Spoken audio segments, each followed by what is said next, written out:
Hello everyone, today let's continue to talk about graphing functions using transformations. This time we are going to graph this one. This function, as you can see, that it has three transformations that we will have starting from the parent function, because there is the negative sign in front of the square root, so that is a vertical reflection, and then there was a 3 that is outside the function, and you can think of that as positive 3, so that is a vertical shift, moving the graph up by 3 units, and then there is also the +4 inside the square root, and so that one is a horizontal shift, moving the graph 4 units to the left. So we are going to do step by step just like the previous videos. So now first we already have the y equals square root of x, and then we are going to just plot those points quickly. And actually I'm just going to use this color, so 0 0 and then 1 1. So those are the 3 key points for the square root function. So we have those 3 key points here, and then I'm just going to graph that. And as you can see that this is the basic shape of the graph, so I'm including the shape of the graph here because when we do the transformation sometimes it will affect the shape. Okay, so now the next one is that we are going to, and then you may say, which one should we do first? The easier way is to start with the vertical reflection first. So that means we are going to deal with y equals negative square root of x. And then you may say, how do we graph this one? Now, because it's a vertical reflection, so we are going to reflect this graph about the x-axis. So now the shape looks like this. And then when we write down the key points, you actually don't need to write down the key points. You can actually just come up with a graph. I'm going to do the graph this time first. Okay, so the 0 0 is still there, but then now the 1 1, as you can see that if we're reflecting the graph about the x-axis, this point here is going to be mirrored to the other side of the x-axis with the same distance. So now we have this point. And then what about this one? This one has 2 units away from the x-axis. If we mirror it to the other side, then we are going to get this point here. It's also 2 units away from the x-axis. And then we graph this one. And then you can see that we have those 3 key points now. And then you may say, how would the negative sign affect the 3 key points that you have seen from my other videos? Then you should know how this works because it's a vertical reflection. So the transformation will only affect the y values. So that means we are going to have the same x values. So we are just going to have the same x values over here. I'm just going to write down the x values first. And then you may say, what about the y values? Y values would be negated. So we have a negative sign in front of all the y values. So the 0 will stay as 0. So that's why we get this 0 here. And then what about this 1? So we are going to get the opposite of this number, so it becomes -1. So that's why you can get the -1 for the y value for this point. And then same thing here for -2, so we get the -2 here. Okay, so that is the y equals negative square root of x. And then the next one is that we have the third graph, and we are going to graph the one with the +4, so we are going to do a horizontal shift.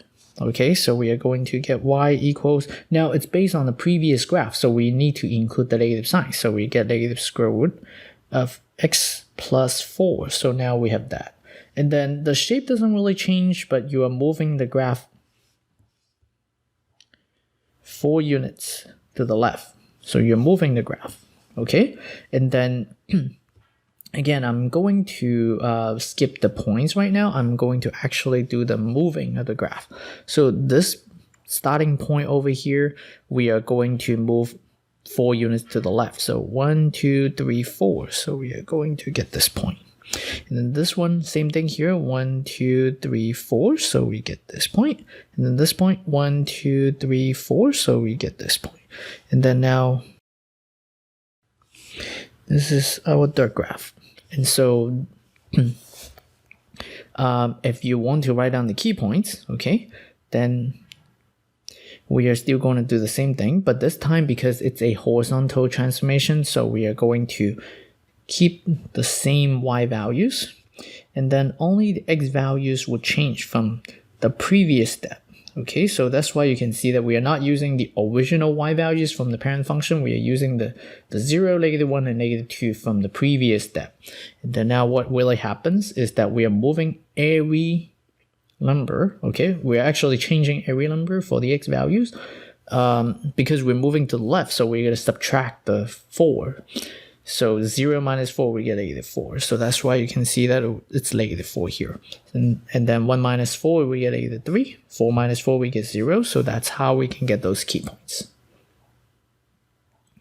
Okay, that's almost finished. We just need to do the last step, right? So we are going to have the last one. This one is the final graph. And so we have the 3, right? We have the 3 here. That means it's a vertical shift, moving the whole graph up from the previous step by 3 units up. Sometimes this one doesn't seem like, it doesn't seem too obvious because you can actually write it as y equals -square root of x+4, okay? And then what about the 3? We can put it at the end. So as you can see that there was the +3 here, we are shifting this graph, which is the one from the number 3, the graph number 3, and then shifting it by 3 units. Okay, so the shape doesn't really change. But then as you can see that it's going to move up the graph by 4 units. No, by 3 units. And then, so let's write down the key points. So let me see. The key points we have, because it's a vertical transformation, so we are going to keep the x values from the previous step, and then now adding 3 to all the y values. So 0 plus 3, we get 3 here. Well, actually, I should do the 1 on here first, right? So let's do that. So 1, 2, 3, so we get this point, and then here 1, 2, 3, so we get this point, and then this point here, this key point 1, 2, 3. So just count 3, and then I'm going to make a solid graph this time because. And then finally, we have the final graph. Okay, and then as you can see that now writing down the key points, we're adding 3 to all the y values from the previous step. So we get 3 here, -1 plus 3 is 2, -2 plus 3 is 1, so we get those 3 key points, which is the same. We can just check quickly. So -3, -4, 3, so -4, and then 3, and then -3, and then 2, and then 0, 1, so 0, 1, so we have that. The only thing that we need to do next is really just to find the domain, the range. And because we already have the final graph, so finding the domain, the range will be really easy.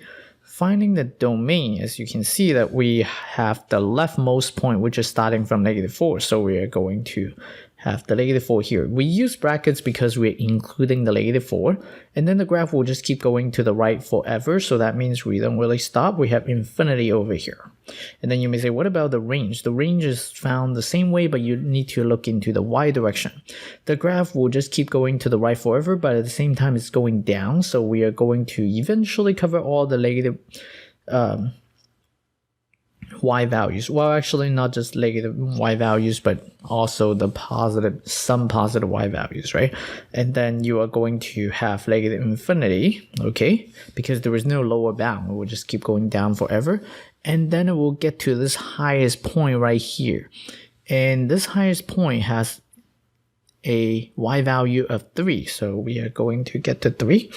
And then, of course, we are including this 3. So we are going to have the bracket for the 3. And so that's it for this problem. We are finished with this one. And then I think this series for graphing with transformations, I'm just going to take a break from it for a while, and then I'm going to come back to it with more complicated examples, and then I'm going to do some other videos first. Okay, so thank you for watching. I will see you next time.